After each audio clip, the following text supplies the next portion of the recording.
soldes d'hiver dans un contexte de baisse des ventes. Bon, au fait, tiens, est-ce que ces soldes, est-ce qu'ils ont toujours leur raison d'être? Parce que, regardez quand même, entre les ventes privilèges, les ventes privées, les promotions de Noël, bon, on commence un petit peu à s'y perdre. Donc finalement, ces soldes sont-ils toujours utiles? Combien de temps vont-ils durer encore dans ce contexte avec des dates fixées par le gouvernement? Allez, question des décodeurs de l'écho ce soir. Faut-il liquider les soldes? Voici les décodeurs de l'écho.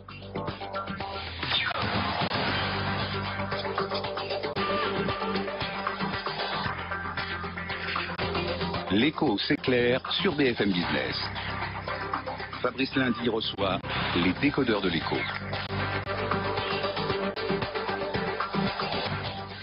Allez, vous avez la parole comme tous les soirs si vous étiez dans les magasins ou si vous étiez devant votre écran pour commander par Internet, si vous avez profité des soldes.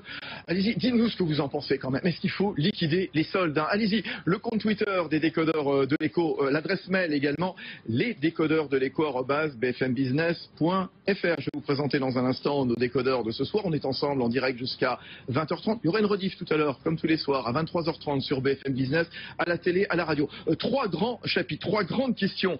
Est-ce que ces soldes, est-ce qu'ils sont vraiment attendus? Oui, est-ce que ça ne devient pas un petit peu exceptionnel? Deuxième question dans ce contexte, finalement, est-ce qu'il faut les maintenir? Est-ce qu'on peut s'en passer? Qu'est-ce qu'on pourrait faire aussi des soldes flottants? Troisième question, mais si, oui, vous allez voir, on va vous le dire, les soldes, ils sont utiles pour devenir même un argument touristique, hein. Comment est-ce qu'on peut jouer sur la fibre solde, par exemple, pour attirer à Paris des consommateurs étrangers? Allez, nos décodeurs de l'écho, j'espère qu'ils ne sont pas trop fatigués ce soir. Stéphane Trépoz à la tête de Sarenza. C'est le numéro 1 français des ventes de chaussures, de sacs à main sur Internet. Benaouda Abdedaïm, éditorialiste économique à BFM Business. Emmanuel Le Chypre, également éditorialiste économique.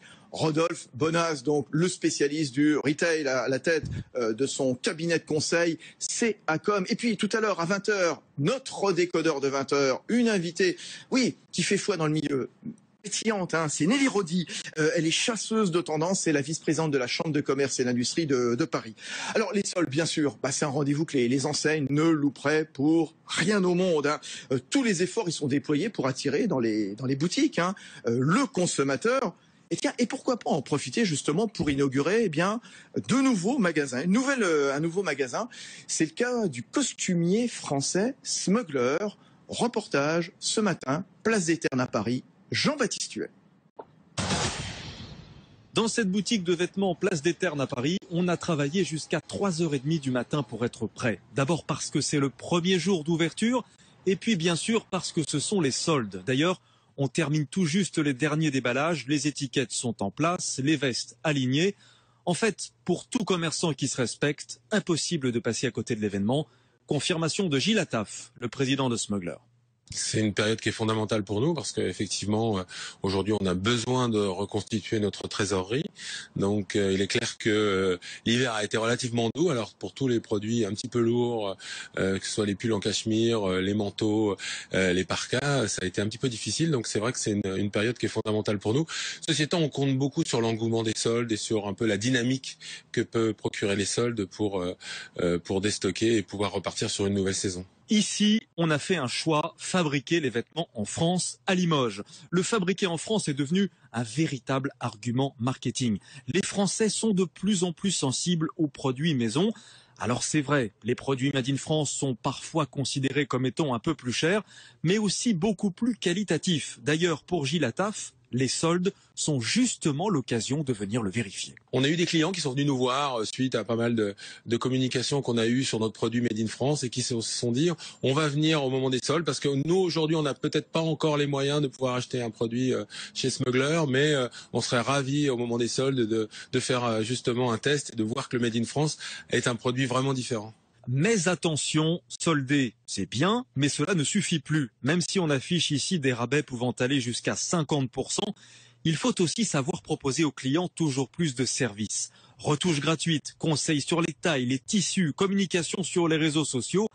Bref, le consommateur, notamment habitué par Internet, est de plus en plus exigeant, mais il est aussi plutôt frileux et ça malgré les températures clémentes. Résultat, pas vraiment de frénésie dans les magasins. Cette première journée de solde en France commence timidement. Ouais, timidement, nous dit Jean-Baptiste Huet. C'est d'ailleurs été confirmé donc en fin d'après-midi par la Chambre de commerce de Paris-Île-de-France. Pas de ruée, pas de frénésie. Bon, Stéphane Trépoz, on a vu Gilles Attaf qui apparemment s'est réveillé très tôt pour mettre un dernier coup de peinture dans sa boutique de la Place des Terres. Vous vous êtes réveillé à quelle heure ce matin pour Sarenza? 6h15. 6h15. Bon, pas de ruée, pas de frénésie comme on le dit? Alors écoutez, en fait, il y a eu du monde. Nous, on a 1 million de personnes dans la journée qui vont sur Sarenza, donc c'est beaucoup. En revanche, ce qu'on voit, c'est qu'il y a 2 phénomènes nouveaux. Le premier, c'est que les gens regardent beaucoup et achètent pas forcément. Et surtout, la grande différence, c'est qu'en fait, ils achètent principalement les produits les plus soldés. Nous, on a ouvert des soldes à moins 60%. D'habitude, on ouvre à moins 50%. Donc là, il y a beaucoup d'affaires à faire sur Sarenza. Et en fait, les ventes se sont concentrées sur les produits à moins 50 et moins 60%, ce qui est pas bon pour nous, ce qui est très bon pour le client. Il y a plein d'affaires à faire. Mais du coup, le panier moyen, c'est-à-dire la dépense moyenne, est à la baisse et très significative, puisque c'est une baisse de 7%. On n'a jamais vu ça en 6 ans. Ah ouais, d'accord. Gros volume, mais finalement, voilà, en chiffre d'affaires. On achète vraiment les bonnes affaires. Une journée comme aujourd'hui, c'est X fois combien une journée normale? C'est l'équivalent d'une semaine. Oh là. D'activité. Donc c'est de loin la plus grosse jour de l'année en chiffre d'affaires dans la mode, que ce soit dans la chaussure chez Sarenza ou dans le textile chez Smuggler ou d'autres. Donc c'est la journée qu'on n'a pas le droit de rater. Donc c'est une journée lourde. Ouais. Rodolphe Bonas, vous qui observez donc toutes les tendances du commerce de détail, notamment à la tête de CACOM, journée qu'il ne faut pas rater. On a vu, que ce soit sur Internet, chez Sarenza ou dans les points de vente en dur, les commerçants qui ont décidé de taper fort dès le départ, voilà, du moins 50, du moins 60%. Il fallait pas le louper, ça? C'est nouveau, cette tendance? Ah oui, non, mais c'était un peu obligatoire parce que vous savez que les soldes, en fait, c'est la réponse à une période précédente, en fait. La réalité, c'est finalement comment est-ce que je vais liquider ces produits qui sont un peu à obsolescence, qui sont des produits saisonniers. Et donc, ce qu'on a vu, c'est qu'est-ce qui détermine un petit peu la puissance commerciale des soldes? Ce sont les mois de commerce de octobre, novembre et décembre. Or, on sait qu'octobre était pas terrible, novembre plutôt bon, et décembre, il s'est avéré être un peu moyen pour pas mal de commerçants. Donc c'est normal. On démarre ce premier jour de solde avec des démarches très très agressives en effet aujourd'hui. Emmanuel Le Chip, le prix il est déterminant, bien entendu. Le prix il est déterminant parce qu'aujourd'hui on voit bien que compte tenu des contraintes très importantes qui pèsent sur le pouvoir d'achat, on sait très bien que la variable revenu, rémunération, salaire, vous n'avez aucune marge dessus. Donc la seule variable sur laquelle vous pouvez jouer, c'est d'acheter moins cher. Et on voit qu'effectivement aujourd'hui, le consommateur, il est devenu expert dans l'art de se redonner lui-même du pouvoir d'achat. Parce que si vous faites le calcul tout bête, je crois que le panier moyen, on dit souvent en période de solde, c'est des chiffres que mon ami Rodolphe m'a confié hier, 110 € en moyenne. Dans les centres commerciaux. Et après, en global, c'est 200. Vous regardez, si vous faites du moins 50 ou du moins 60 sur 110 €, ça vous fait quand même des coups de pouce, l'équivalent de coups de pouce au SMIC que pas mal de gouvernements n'ont pas donné depuis longtemps, vous voyez, en termes d'équivalent. Donc, oui, c'est une formidable façon de se restituer du pouvoir d'achat. Moi, la seule question que je me pose, honnêtement, et que j'aimerais bien poser à nos amis commerçants, c'est comment c'est-il qu'il y a encore des clients dans les magasins le reste de l'année? Oui, Rodolphe, allez-y, Rodolphe Bonas. Alors, le point, c'est que c'est vrai que sur la logique de solde, le principe, c'est quand même de pas forcément être en capacité de trouver tous les produits qu'on a l'habitude de trouver quand on est en non-solde. Puisque, je le rappelle, c'est véritablement des périodes dites de, entre guillemets, de déstockage. Donc, ça, c'est une première logique. Avec beaucoup de stock, la tendance. Donc, là, actuellement, on a beaucoup de stock. Donc, c'est la raison. Donc, toutes les tailles, toutes les couleurs, il y a tout. Donc, en effet, pendant ces soldes-là, on aura quand même beaucoup de choix. Et puis, l'autre élément, c'est vrai, ça, c'est une tendance un peu de fond, c'est qu'on a des produits à durée de vie qui sont de plus en plus courtes. C'est-à-dire qu'on anticipe les saisons, on a des produits technologiques qui sont vraiment à durée de vie extrêmement courte. Donc, quelque part, les soldes aussi qui, finalement, se sacralisent autour de 2 grands moments qui sont l'été et l'hiver, finalement, ne peuvent pas couvrir la totalité du besoin. Il y a des rotations qui s'opèrent entre ces 2 périodes. Donc, l'hiver, c'est beaucoup plus important que l'été, quand même. Ah oui, l'hiver, c'est la grosse période de solde. Ça, c'est 30%. Oui, 30% de plus. Voilà. 30% de plus que l'été. Et des soldes qui sont partout. On l'a vu évidemment sur Internet. On va y revenir avec évidemment cette tendance qui monte. Grands magasins, grandes surfaces, les magasins évidemment en dur, bien entendu. Alors, tout à fait. Ça concerne tous les secteurs du commerce. Néanmoins, il y a quand même 2-3 secteurs super puissants dans les soldes, qui sont le textile, La chaussure, en effet, l'électronique grand public, où là, je vous rappelle quand même que dans le textile, c'est près de 40% du chiffre d'affaires annuel qui est réalisé en solde ou en promotion. Donc c'est considérable. Hein. Donc ce qui se joue à ce moment ici, pour certains commerçants dans le textile, c'est 18 à 20% du chiffre d'affaires annuel pendant cette période. Ben Aouda Abdelhaim. D'un point de vue macroéconomique, pour rejoindre le questionnement d'Emmanuel Le Chypre, il y a quand même quelque chose d'étonnant. Vous voyez encore des ventes de détail au mois de novembre progresser en France de 2,1%, c'est-à-dire 0,6% de plus qu'en Allemagne, et vous continuez sur cette tendance-là, alors que entre janvier et novembre 2013, vous avez 160 000 chômeurs de catégorie A en plus inscrits à Pôle emploi, que l'indice de confiance des consommateurs calculé par l'INSEE est à 84 en moyenne sur l'année 2013, c'est-à-dire 16 points en dessous de sa moyenne sur la longue période. Il y a vraiment une interrogation. Et deuxième interrogation que j'aurais, je mets tout ensemble et puis vous me direz ce que vous en pensez, c'est une étude de Toluna pour Wincor Nixdorf, vous savez, les logiciels qu'on utilise dans la distribution, qui dit que 78% des Français, en tout cas interrogés, n'achètent des vêtements que pendant les soldes. Ouais. Donc voilà, et la question se pose, pourquoi qui sont ces 22% qui achètent en dehors des soldes? Alors, réponse de Stéphane Trépoz à Rodolphe Bonas. Deux éléments de réponse. Le premier, c'est que les hommes sont beaucoup plus sensibles aux promotions et aux soldes que les femmes. Pour une raison simple, c'est que l'homme, il achète en général toujours la même chose. Ah oui. D'accord. Donc, s'il peut l'acheter moins cher, il l'achète moins cher. Et là, c'est vrai que depuis que je suis Emmanuel Le Chypre, il est relativement consistant dans son look. Voilà. Donc c'est vrai que sur l'homme. Consistant de façon générale. D'accord. Donc, sur l'homme, on gagne moins d'argent parce qu'il attend souvent les soldes. La femme, heureusement pour nous autres commerçants comme Sarenza, elle fonctionne souvent au coup de cœur. C'est-à-dire qu'elle a envie de tels produits à un moment donné, et donc elle ne va pas attendre 3 mois les soldes pour acheter. Je vous donne un exemple concret. Au mois de décembre, quand il est mis à faire froid, et que beaucoup de femmes voulaient, je ne sais pas si on peut citer les marketing, des Hugg, d'accord, les fameuses bottes Hugg, australiennes, et il leur restait presque plus, et ben elles se sont ruées, elles n'ont pas attendu, c'est quand même des produits à 250, 300 euros, hein, c'est pas donné, c'est le moins qu'on puisse dire, elles n'ont pas attendu les soldes pour savoir si elles auraient une promotion, d'accord, parce qu'elles en avaient besoin à un moment donné. Quand il fait froid, vous achetez des moon boots, vous les prenez à la rentrée des classes en septembre, qu'il faut habiller vos enfants, ben vous attendez pas les soldes de décembre pour acheter vos kickers, vos jobs, etc. Donc voilà, donc heureusement pour nos commerçants, il y a encore 60% du chiffre d'affaires qui se fait sans promotion, mais vous avez raison.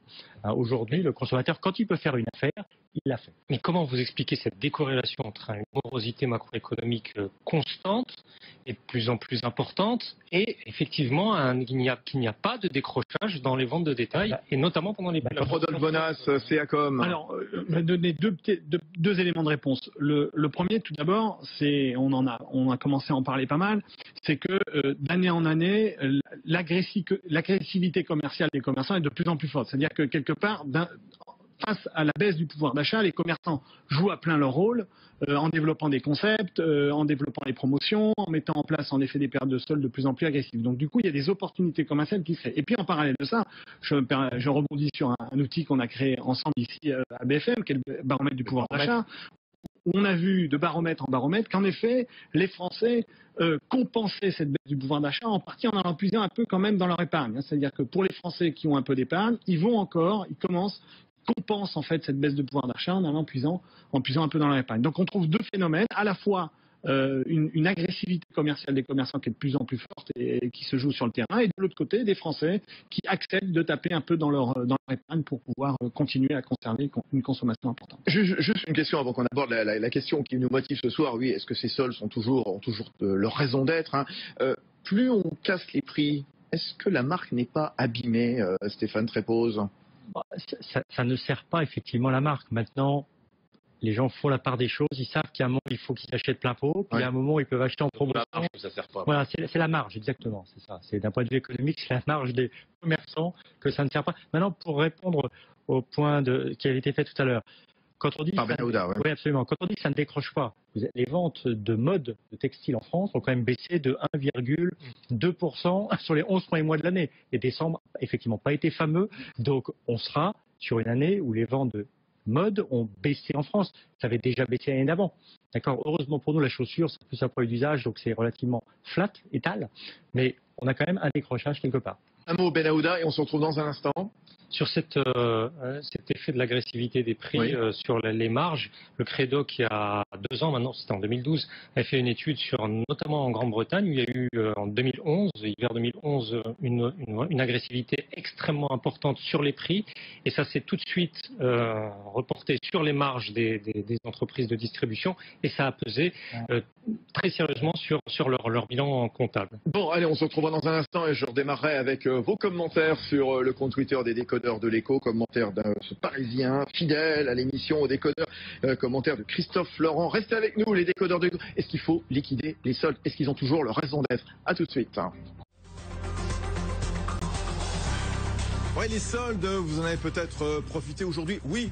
Ou pas, parce que c'est vrai que c'était pas forcément le rush, la frénésie, et c'est vrai que, eh bien, vous avez peut-être pu profiter de toutes ces ventes privées, ces ventes privilèges, ces réductions consenties à Noël, ces soldes flottants également. Tiens, remarque d'Hervé Leroy qui nous dit commentaire sur les décodeurs de l'Écho @bfmbusiness.fr, comme pour les impôts, ne peut-on pas dire que trop de soldes tue les soldes? Tous les pays en font-ils? Tiens, vous nous direz, Ben Aouda Abdelhaim, dans un instant. Et puis, autre remarque, Christophe Laurent qui nous dit quelle différence y a-t-il maintenant entre les promos que l'on voit toute l'année sur tous les canaux de vente et les soldes? Et puis, ce Parisien libéral qui nous dit voilà, est-ce à l'État de fixer les règles dans un environnement où Internet bouleverse tout? Rodolphe, moi, je m'y perds, franchement. Les ventes privées, les promotions de Noël, c'est toute l'année, non? Alors, en fait, il y a une différence cruciale entre les soldes et les promotions. C'est que, très clairement, en solde, vous êtes autorisé pendant cette période-là à vendre à perte. Oui. C'est-à-dire à vendre en dessous de votre prix d'achat du produit. Sur les promotions, c'est tout à fait interdit. Donc, la question, si on se met à se poser la question de dire est-ce qu'on peut, oui ou non, supprimer les soldes, revient quelque part à dire est-ce qu'on peut aussi libéraliser finalement une vente à perte tout au cours de l'année. Voilà, c'est la raison pour laquelle on encadre cette période de solde pour éviter que le marché soit une succession d'agressivité commerciale tout à fait dérégulée. Ouais, alors est-ce que ces soldes sont vraiment attendus, Ben Aouda Abdelhaim? Sur la vente à perte, vous avez des pays où c'est non seulement légalisé, mais tout à fait normal. Tout au long de l'année? Voilà, oui, en Allemagne, au Royaume-Uni, bon, je vous passe la Finlande, etc., qui ne sont pas des grands marchés.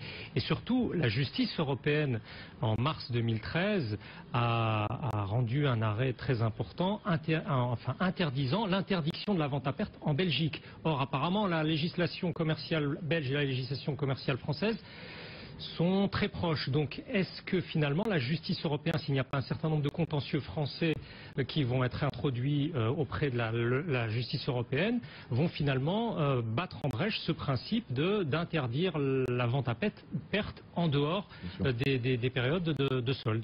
Stéphane Trépoz, le patron de Sarenza, est-ce que c'est cette date du 8 janvier, aujourd'hui, début des soldes d'hiver sur 5 semaines? Enfin, il faut dire, ça va durer vraiment 2 semaines, vraiment les soldes intensifs. Est-ce que les soldes n'ont pas perdu leur caractère exceptionnel? Non, elles ne l'ont pas perdu.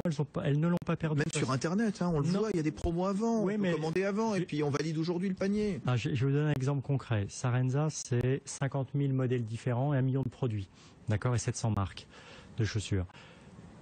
Les ventes privées qu'on fait, on en fait toutes les semaines, c'est entre 3 et 5 marques sur 700, d'accord. Les soldes, c'est 700 marques sur 700 ou 695 sur 700 promotions. Déjà, une grosse différence. Après, vous prenez les promotions en cours de saison.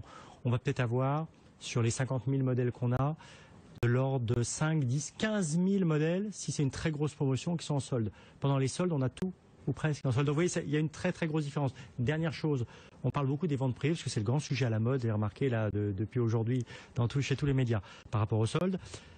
Quand vous achetez en vente privée, ce que vous achetez en fait, c'est les collections de l'année d'avant ou d'il y a 2 ans ou d'il y a 3 ans en promotion.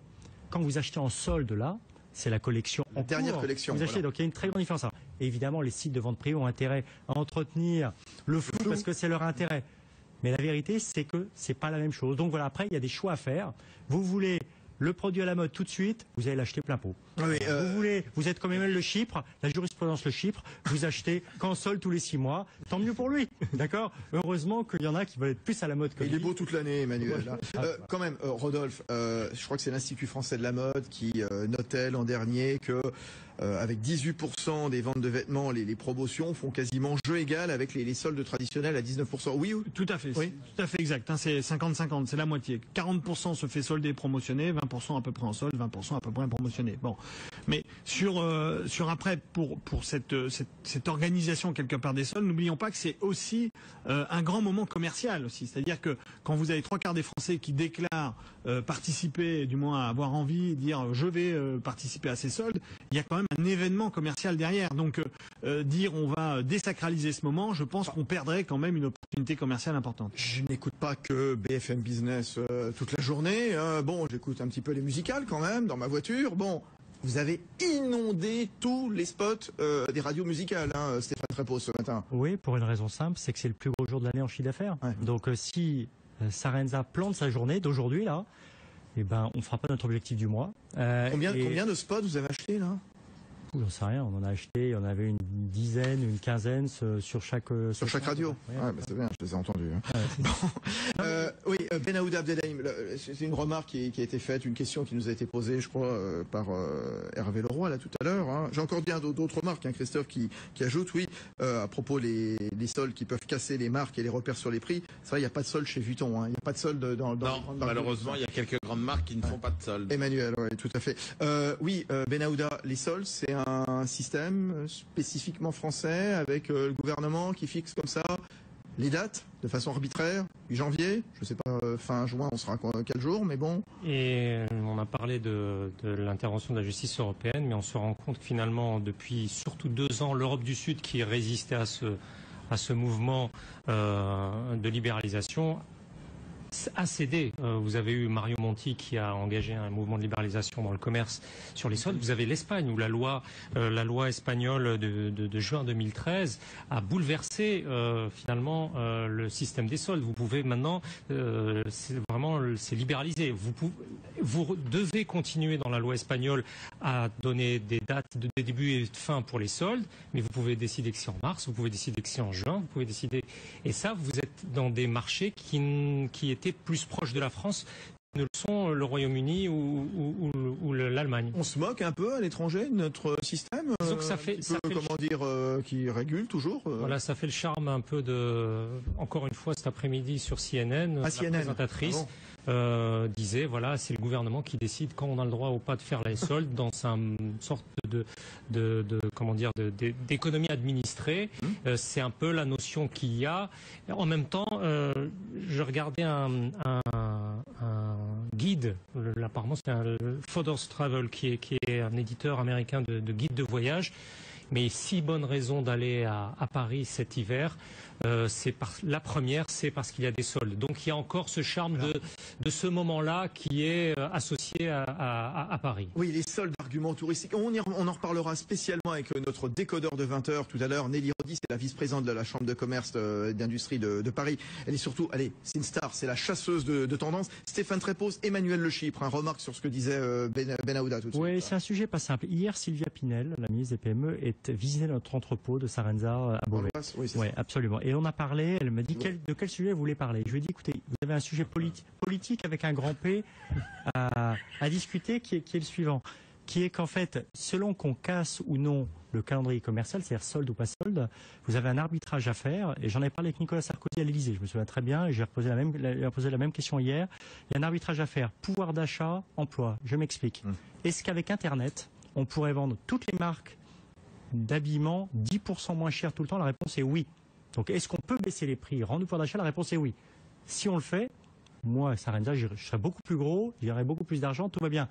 En revanche, il y a une grave conséquence, et moi je suis contre. Le commerce traditionnel. Le commerce traditionnel va s'effondrer. Et donc il y a de l'emploi qui va disparaître, et surtout dans les petites villes de province, vous avez des emplois qui vont massivement disparaître. Donc il y a un choix à faire politique. On peut faire le choix à l'anglaise. Nous on vend dans 25 pays en Europe. Bon, je connais très bien. En Angleterre, on fait ce qu'on veut.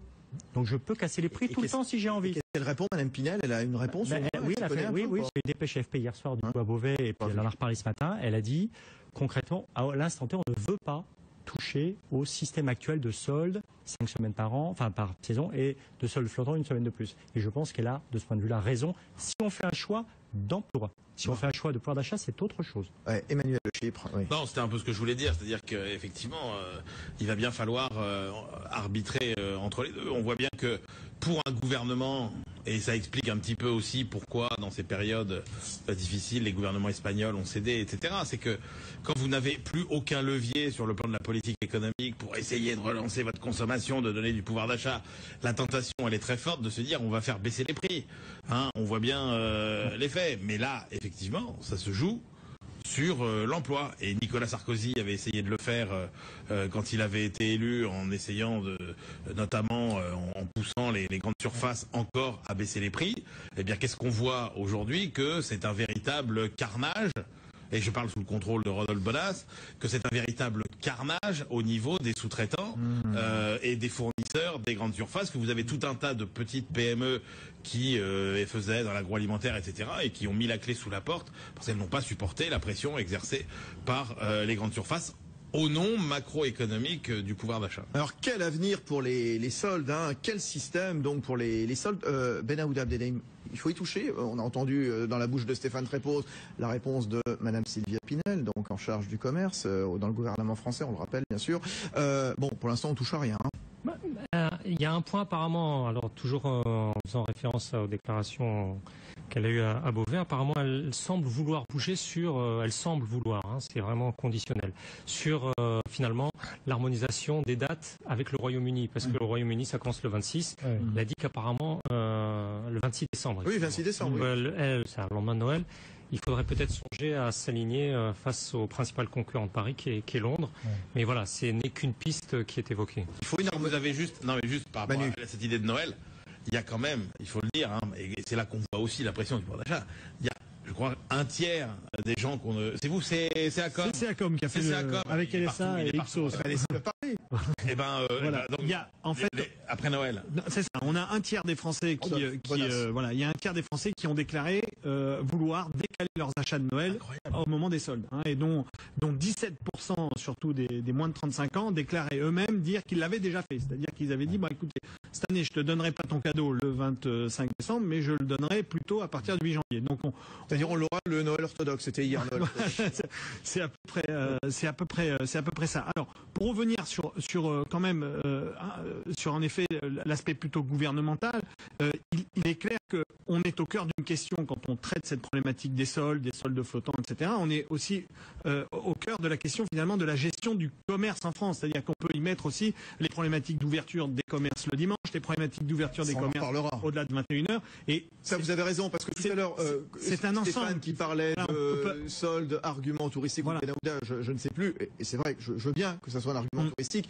On en reparlera avec notre décodeur de 20h, à condition que les magasins soient ouverts le soir et que les grands magasins puissent être ouverts, par exemple, le dimanche. C'est exactement Paris, ça. Ce qui est interdit en ce moment. Pour vous donner un exemple chiffré, il faut savoir que la France est la première destination touristique mondiale, mais il faut savoir qu'on n'est que la 3e destination en termes de consommation des étrangers dans notre pays. Donc on voit bien que on arrive à attirer énormément de touristes en France, mais qu'on arrive finalement assez mal à les faire consommer, puisqu'on n'est que 3e sur ce sujet-là. Donc c'est vrai que, et je comprends très bien Sylvia Pinel qui dit qu'il faudrait peut-être s'harmoniser avec Londres, parce que Londres est un vrai concurrent avec finalement l'Eurostar, et en particulier vis-à-vis des grands magasins. Vous savez qu'il y a une guerre qui se livre entre les Printemps, les Galeries Lafayette, et puis les Harrods et autres Selfridge en Angleterre ou aux États-Unis. Et donc il y a de vrais enjeux de commerce et de prise de part de marché de ce tourisme mondial qui arrive en Europe. Benaouda Abdelrahim. D'autant que l'atout fondamental des Français, enfin de Paris par rapport à Londres, qui était de ne pas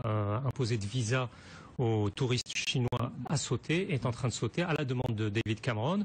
Donc voilà, c'était un avantage comparatif qui saute. C'est ça, 2014 risque de bouleverser. Pour prendre l'avantage, voilà, ici à Paris. On verra comment, justement, restez avec nous, les décodeurs de l'écho. Est-ce qu'il faut liquider les soldes? Est-ce qu'il faut réglementer différemment? S'il faut réglementer, bien entendu. À tout de suite, continuez avec le compte Twitter des décodeurs de l'écho, l'adresse mail, lesdécodeursdelécho@bfmbusiness.fr. Bonne soirée, on passe un très bon moment. Fabrice Lundi.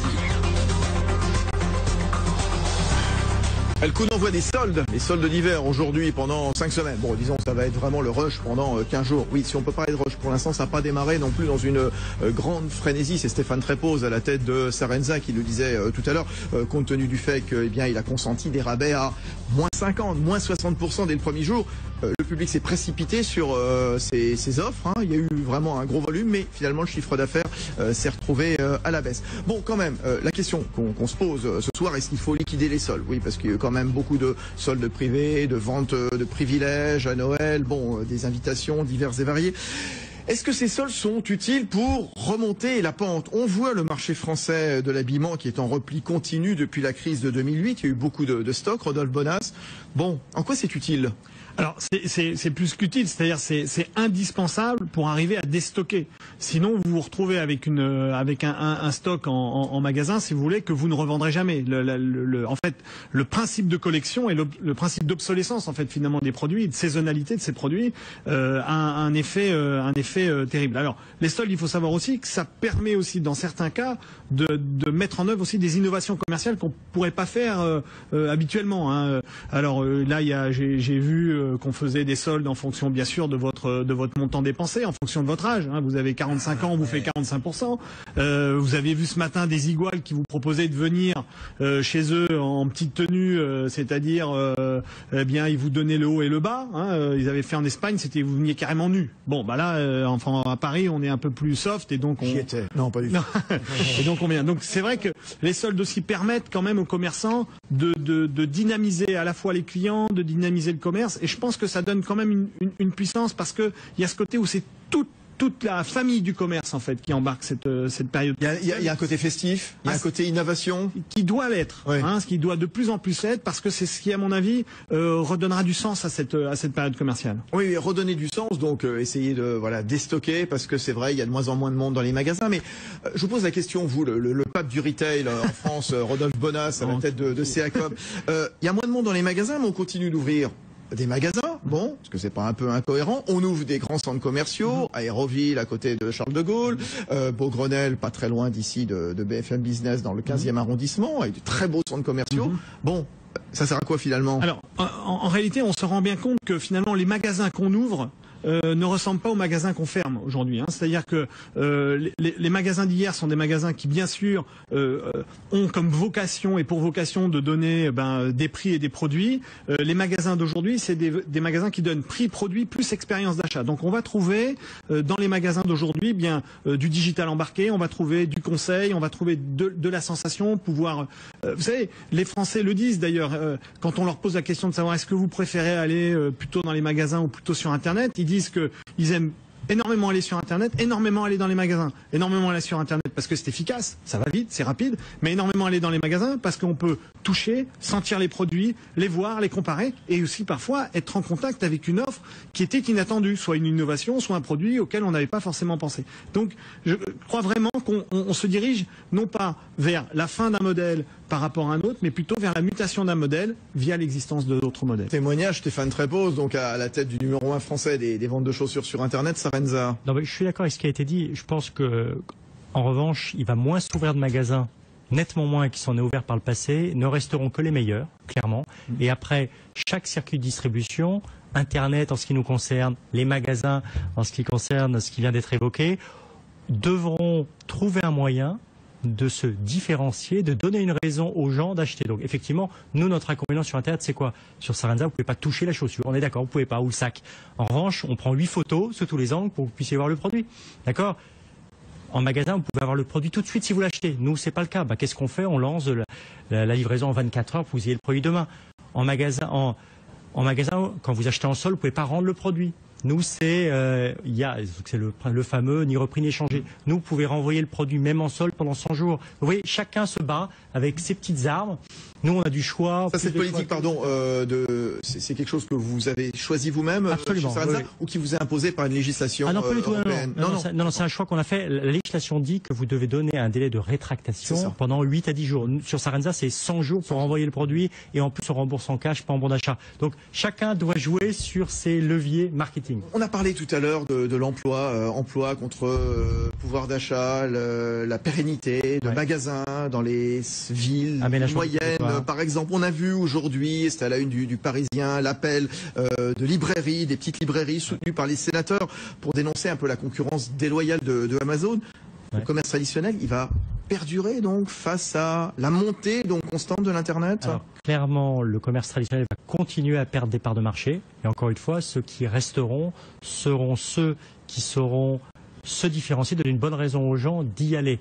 Maintenant, ce qui est extrêmement important, et je l'ai dit à Sylvia Pinel hier soir, c'est qu'on garde, que le terrain de jeu, le terrain de compétition soit équitable entre le physique et entre Internet, mais surtout entre Internet, on va dire, français et Internet américain. Voilà. Quand vous achetez chez Amazon aujourd'hui, la vérité, c'est que c'est scandaleux, puisque vous achetez chez un commerçant qui ne paie pas d'impôts ou très peu d'impôts. Donc clairement, quand vous achetez le même produit chez Amazon ou chez Sarenza, dans un cas, vous avez une société qui paye de l'impôt sur les sociétés.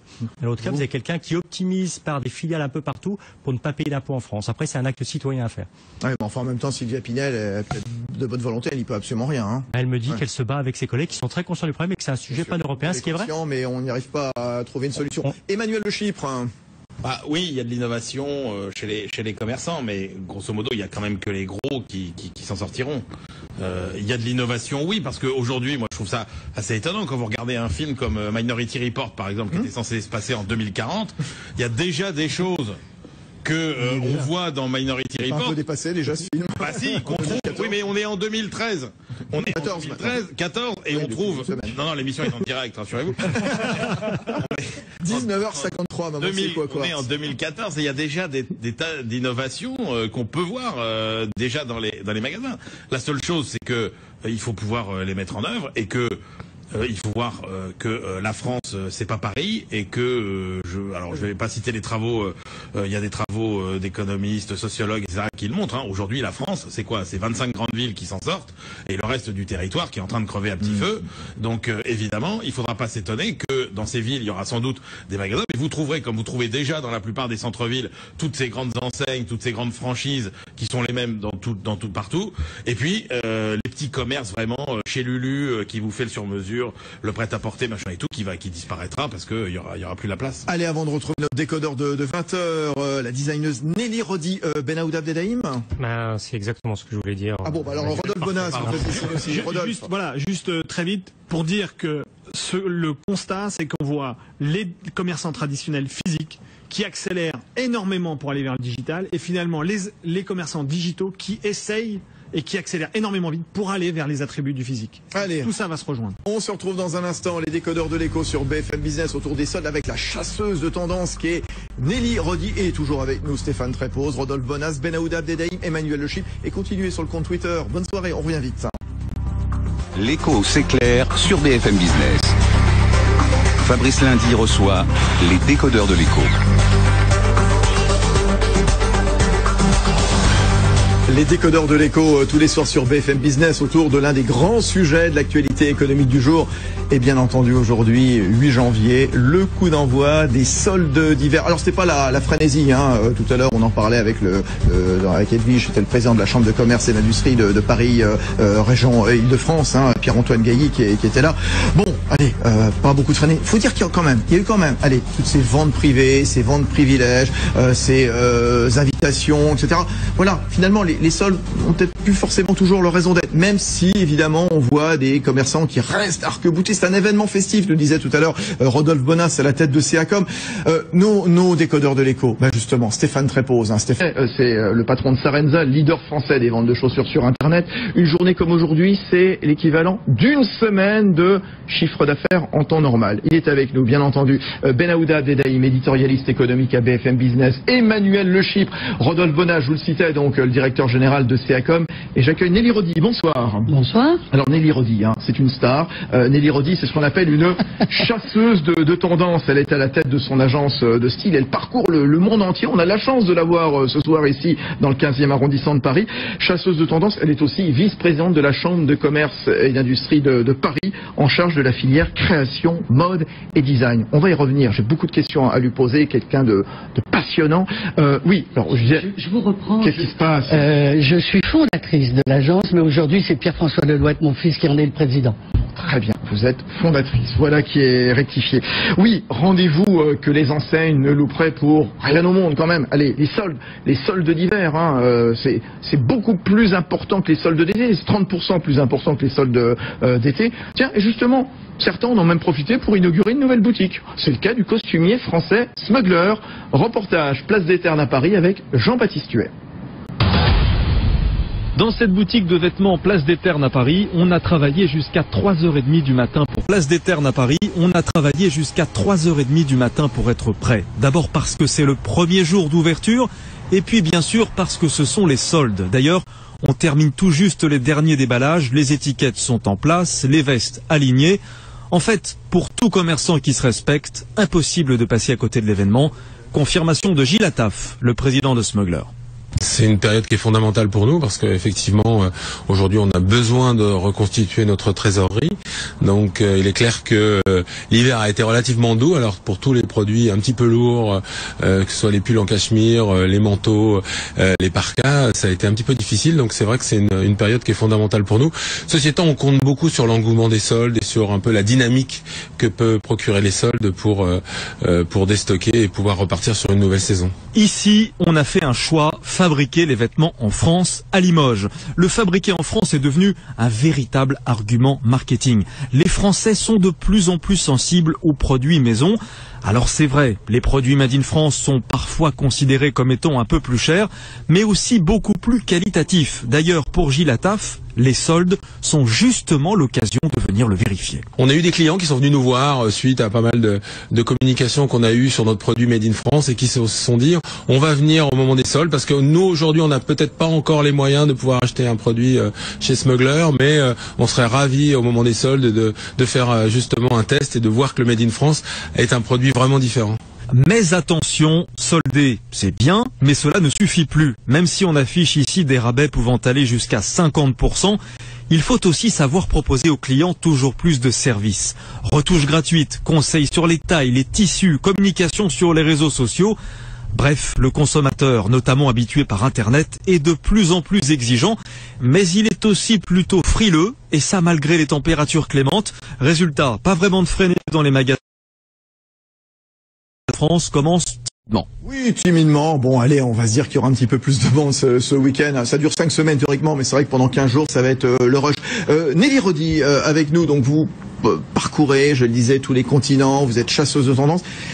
Est-ce que ça vous semble suffisant, correct? Est-ce que ça vous satisfait, le système français des soldes? Oui, plutôt, je ne suis pas pour des soldes continus en tous les cas, car ça brouille complètement les pistes et il nous faut des périodes bien définies. Alors après, il y a des ventes privées qui ont lieu avant et qui permettent aux clients VIP de rentrer en scène et d'acheter, nous l'espérons, de grosses quantités. Mais je trouve qu'en gros, notre système est valable. Oui, vous êtes la vice-présidente de la Chambre de commerce et d'industrie de Paris. Les soldes, arguments touristiques. Comment jouer sur la fibre solde? On en parlait tout à l'heure avec Benaoud Abdelhaim, avec Stéphane Trépoz, pour attirer à Paris, pour attirer des consommateurs, des touristes étrangers. Ah mais ça fait partie, oui, de la stratégie que nous pourrions avoir, d'avoir effectivement des parcours qui pourraient s'établir dans la ville, des parcours qui seraient soldes et culture par exemple, ou soldes et mode, ou etc. On peut trouver des thématiques et c'est un point très important en tous les cas pour le tourisme d'affaires, pour tous nos acheteurs qui viennent au moment des salons parisiens. Le shopping est quelque chose de fondamental pour eux.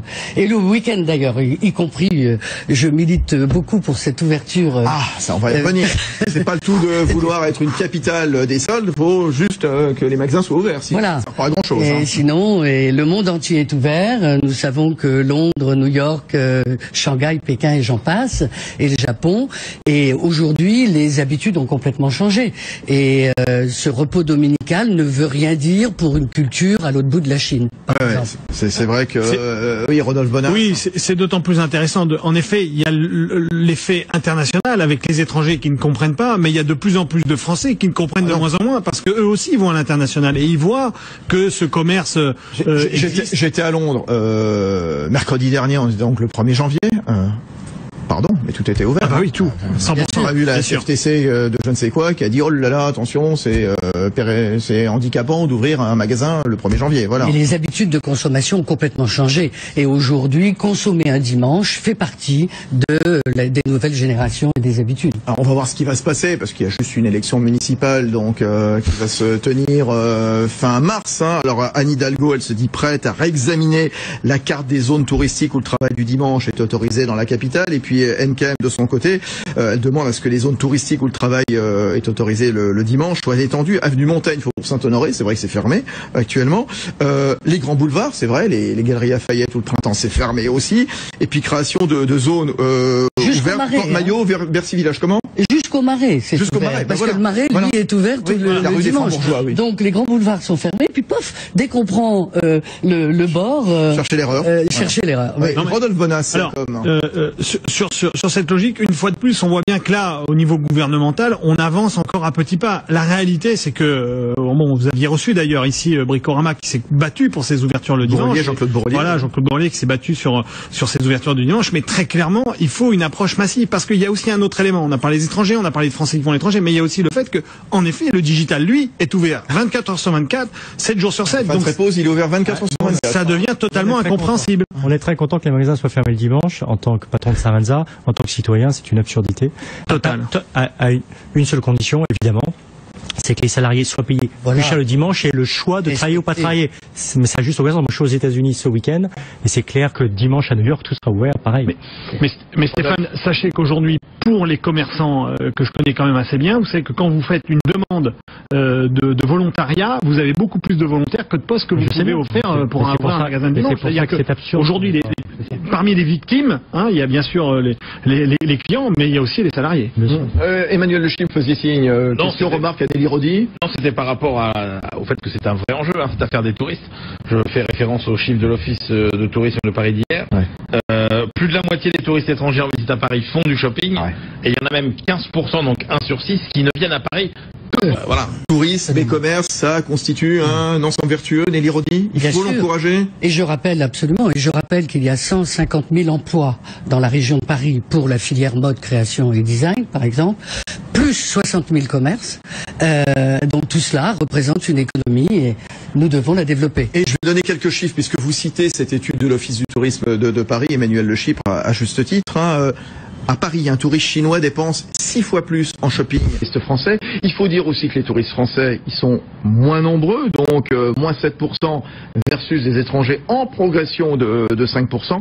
Et puis ceux qui dépensent le plus, ce sont les Chinois, 1500 € par séjour à peu près, devant les Japonais, les Russes, les Coréens, le Golfe, les Brésiliens et autres Mexicains. Oui, Rodolphe Bonas, c'est comme... Il n'est pas, pour donner quand même des chiffres, c'est pas tout, bien sûr, tous les touristes comme ça, mais il n'est pas rare de voir sur des paniers moyens dans les grands magasins, type le Printemps par exemple, ou Galerie Lafayette, de paniers qui sont de 8-10 000 € quand même, hein, sur un consommateur. C'était un précédent décodeur de l'Écho il y a à peu près un an, c'est Pierre Pellarel, patron du Printemps, qui nous disait en effet des touristes du Golfe, c'est du 8, 9, 10 000, 15 000 €. Voilà. Et en moyenne, pour le printemps, c'est l'Office du tourisme qui le donne, 1700 € par touriste étranger. En même temps, les magasins, faut avoir envie d'y aller aussi. Moi, j'ai pas l'impression parce que bon, Rodolphe, ça fait un moment qu'il vient là dans nos émissions, qui nous promet le bonheur, c'est toujours pour demain dans les magasins, ça va être formidable, on va avoir des expériences extraordinaires. Moi, franchement, quand je vais dans les centres commerciaux aujourd'hui, à Sud-Ouest ou au Millénaire ou machin, bon, Rony 2, il y a 30 ans, franchement, c'était pas super différent, quoi. Moi, j'aimerais bien. Qu'est-ce que vous voyez à l'étranger, parce que vous chassez la notion de service. Qu'est-ce qui est marquant, considérablement. Qu'est-ce qu'il faut qu'on fasse, et ce que je crois surtout, qu'est-ce qui marche à l'étranger? Je crois surtout qu'il y aura une complémentarité entre Internet et le détail, qu'on ne va pas supprimer les boutiques de détaillants.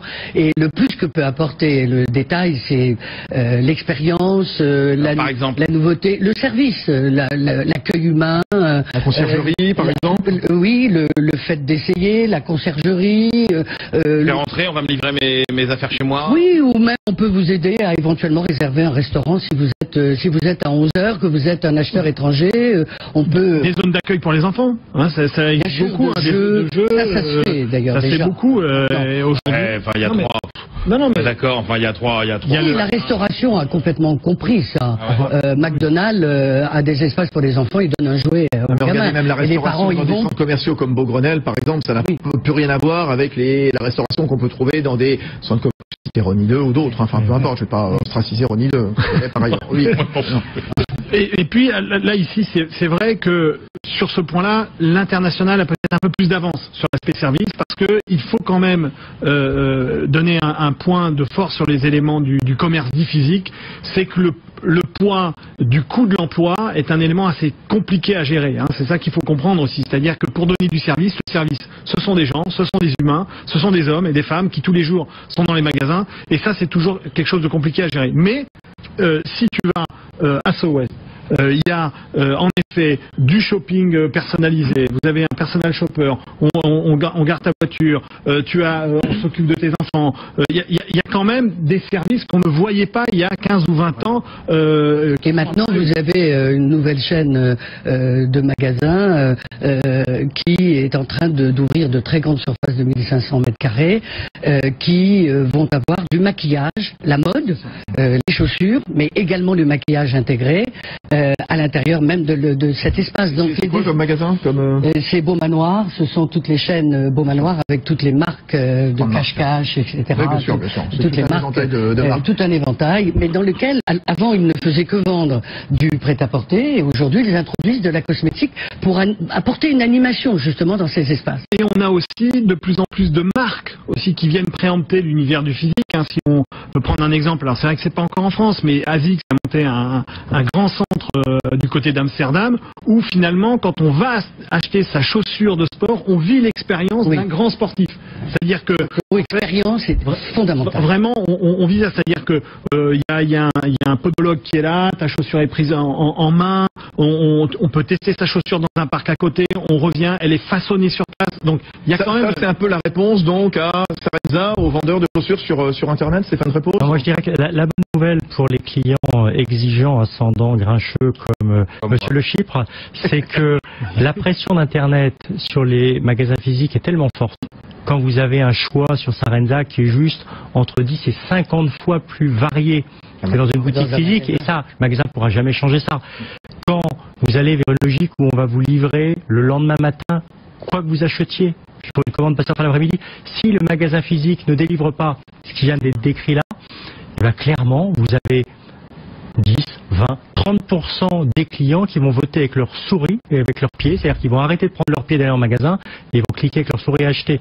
Donc moi je suis à mort pour la coexistence, parce que je pense qu'il faut les deux. Je pense que c'est agréable. Moi, parfois j'ai du plaisir à aller en magasin, comme parfois j'ai pas envie. Le dimanche je suis content de faire ça de chez moi tranquille, surtout s'il fait froid ou quoi que ce soit, etc. Mais la barre monte, le niveau d'exigence monte, ce qui veut dire que, encore une fois, seuls les meilleurs gagneront. Et donc à chacun d'être le meilleur dans ce qu'il fait. Nous, les meilleurs sur Internet, les magasins physiques pour être les meilleurs. Absolument, je suis entièrement d'accord avec ce qui vient d'être dit. On verra aussi dans un instant comment attirer davantage à Paris, avec peut-être des magasins plus beaux justement. Voilà, comment redesigner, et pas uniquement les grands centres commerciaux que sont Beaugrenelle, SOS. Là on parle de Paris bien entendu, mais on pourrait aussi parler des grands centres commerciaux en province bien entendu. Hein. On n'exclut absolument pas les régions. Cap 3000 à Saint-Laurent-du-Var. Saint-Laurent-du-Var à côté de Nice, tout juste. Bon, on va retrouver. Vous le trouvez grincheux, Emmanuel Le Chypre? Mais non. Bon. Allez, à tout de suite, les décodeurs de l'écho. On revient vite. Hein.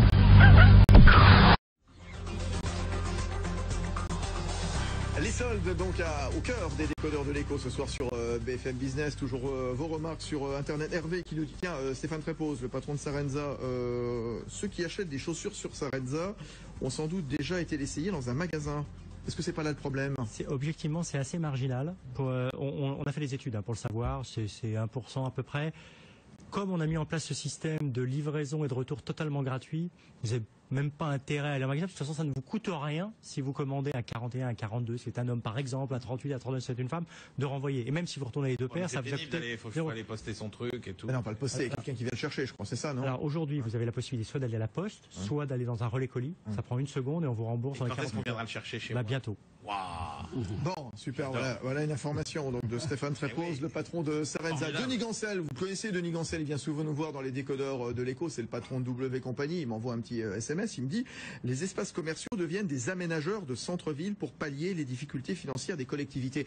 Rodolphe Bonas, il veut dire quoi, Denis? Alors, c'est vrai qu'il y a une réflexion autour de ce point-là. Alors, il y a eu ces dernières années des initiatives d'installation de centres commerciaux dans des zones entre guillemets dites un peu plus difficiles. À Hérouville en est un exemple. On a aussi à Lyon aussi une expérience qui a été menée qui a été assez bénéfique. C'est-à-dire que d'installer un centre commercial dans une zone, on va dire un peu difficile, eh bien vous amenez en fait un aménagement en effet du territoire, vous créez de l'emploi et vous créez un emploi avec des habitants en fait de cette zone qui étaient un peu défavorisés. Donc c'est vrai qu'il y a des réflexions par les sociologues et aussi par les économistes de dire il est important de réinstaller du commerce dans des zones qui sont totalement désertifiées. Nelly Rodi.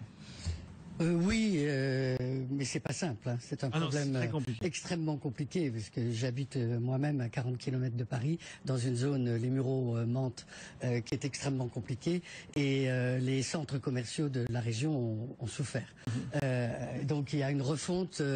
C'est vraiment un gros travail. Les soldes, argument touristique, on le disait, pour attirer davantage de touristes étrangers à Paris. C'est Benaouda Abdelhaim qui nous disait l'année 2014, elle va être importante, parce que en effet, les touristes chinois qui autrefois avaient la possibilité d'aller à Londres sans visa, maintenant le gouvernement britannique leur a imposé à nouveau un visa, donc finalement...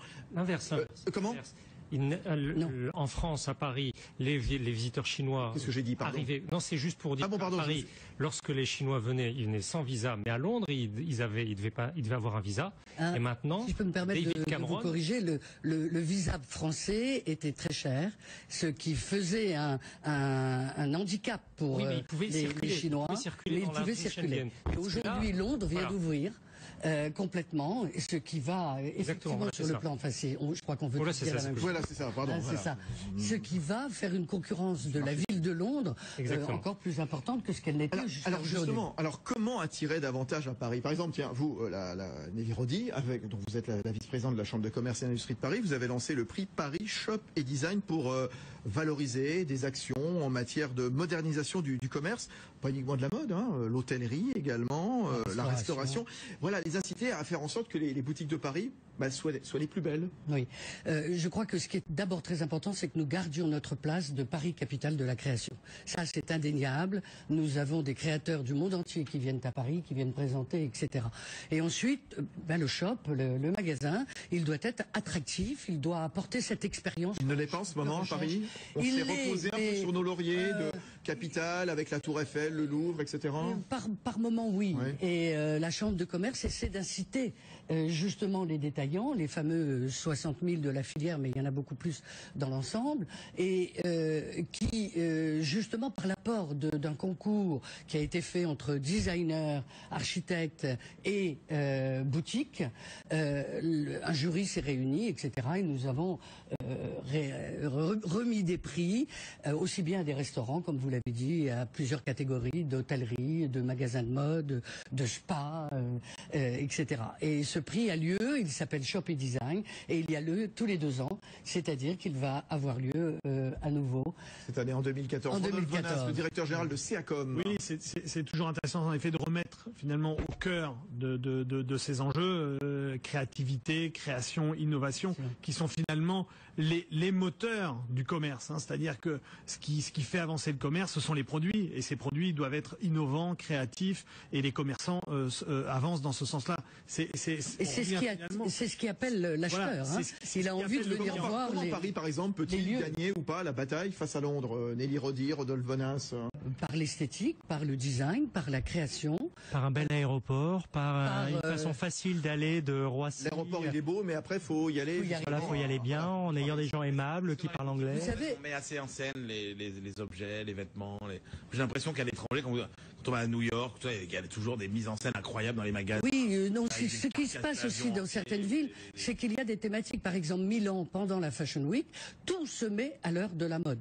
C'est-à-dire qu'aussi bien l'antiquaire que le restaurant, etc., va parler de mode à un moment donné, physiquement, soit par une robe exposée dans sa vitrine, soit par une action d'un gâteau qui portera le nom d'une robe, ou de... Voilà. Paris ne fait pas encore cela. Il est assis sur ses lauriers, et nous avons une belle marque qui s'appelle Signé Paris, et personnellement, je milite pour que cette marque, justement, aille dans le sens d'animation qui pousse à certains moments la création, l'innovation, le design. Qu'est-ce qu'elle véhicule, cette marque Signé Paris? L'image que véhicule le commerce à Paris? Pour le moment, nous pas grand-chose. Ouais. Nous travaillons justement sur le... Pendant la Fashion Week, il n'y a rien d'autre que la Fashion Week. Non, il y a tous ces défilés, il y a quand même... qui font des Non, très peu. Il y a peu d'animation dans la ville de Paris. Les musées se mettent pas à l'heure de la mode, etc. Je veux dire, La mode, la mode, parce que c'est mon secteur, la mode, oui. le design, la création. D'ailleurs, la fabrique qui a été lancée par la Chambre de commerce et d'industrie de Paris Île-de-France,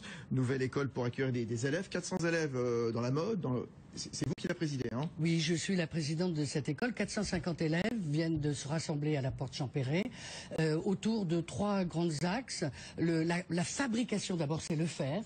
La fabrique, c'est toute la filière du fer du vêtement, faire de la maroquinerie, faire du sac. Il y a une partie des ateliers Grégoire, une partie de l'école supérieure des industries du vêtement, et puis Négocia Advancia, c'est-à-dire le merchandising, tout ce qui concerne la beauté de la vitrine ou de l'animation du magasin. Donc, toute cette filière du fer, c'est sous le nom de la fabrique aujourd'hui. Stéphane Trépeau, Sarenza. L'indicateur le plus prédictif de ce qu'un consommateur va dépenser dans un magasin, Internet ou pas Internet, c'est le temps qu'il y passe. Donc l'analogie que je vais vous faire par rapport à Paris. Pour que les gens dépensent à Paris, il faut qu'ils y passent du temps. Pour qu'ils passent du temps à Paris, il faut qu'ils soient bien à Paris, il faut que les rues soient propres, il faut qu'il y ait assez de taxis, il faut que les infrastructures soient bonnes, il faut que les magasins soient ouverts, une qualité de vie, il faut que vous soyez content d'y aller. Vous revenez de Londres, vous avez été ravis, je vais à New York ce week-end, je suis ravi d'y aller, parce que je sais que c'est bien, etc. Faisons pareil, on a la plus belle ville du monde. Mais il ne faut pas juste s'arrêter sur on a la plus belle ville du monde. Oui, il ne faut pas s'arrêter sur... Il ne faut pas juste s'arrêter là-dessus, il faut donner envie aux gens. Si je peux me permettre, nous avons des clients même chinois qui viennent pour des salons professionnels, donc du tourisme d'affaires, qui aujourd'hui, parfois, ne va plus dans la ville de Paris, dort dans l'avion à l'aller, dort dans l'avion au retour, descend à Roissy, va à Villepinte, fait son salon et remonte le soir. Oh. Car il dit, c'est trop long, donc les transports sont également très mal accueillis par nos tourismes d'affaires. Allez, le mot de la fin, Rodolphe Bonas. Alors le mot de la fin, très rapidement. Positif, parce que Paris c'est formidable. Oui, c'est vrai qu'aujourd'hui on a encore, il y a à peu près 86 millions de touristes en fait qui viennent en France, près de 25 millions qui viennent à Paris. C'est un capital extraordinaire. C'est-à-dire il n'y a pas un pays ou une ville qui peut encore rivaliser sur cette attractivité. Charge à nous de transformer cette attractivité en croissance économique et en développement commercial. Alors c'était l'avant-dernier mot, puisque voici Stéphane Trépeau. Dans le mot de la fin, pour finir de manière positive, d'accord, on a parlé d'une conjoncture pourrie, etc. et tout. La bonne nouvelle, c'est qu'il y a plein de bonnes affaires à faire pour les consommateurs. Je ne parle pas de Sarenza en général. Profitez-en, allez consommer. Des remises comme vous n'en avez jamais vu, c'est les soldes, allez acheter. Allez, on a parlé des soldes ce soir dans les décodeurs de l'écho. Merci Nelly Rodi. Nelly Rodi, fondatrice de son agence de design, Nelly Rodi, voilà, tout simplement, c'est le nom. Elle est vice-présidente de la Chambre de commerce et d'industrie de Paris. Stéphane Trépeau, les soldes ne sont pas terminés. Voilà, bonne chance pour la suite avec sarenza.com. À demain, Benaouda Abdelhaim, demain soir dans les décodeurs de l'écho, tout comme Emmanuel Le Chip, toujours extrêmement élégant, bien entendu. On était aussi avec Rodolphe Bonas, qui intervient régulièrement dans la saga des marques. À vos marques avec David Doba, le week-end, c'est le dimanche à 9h, la télé, à la radio. Super émission, donc quand vous réveillez le dimanche, allez, allez regarder David Doba, allez regarder Jean-Vatin Augoire, bien entendu, Franck Tapiro, et puis Rodolphe Bonas. Allez, rediffusion ce soir, 23h30 sur BFM Business, à la télé, à la radio. Bonne soirée, bonne nuit et à demain.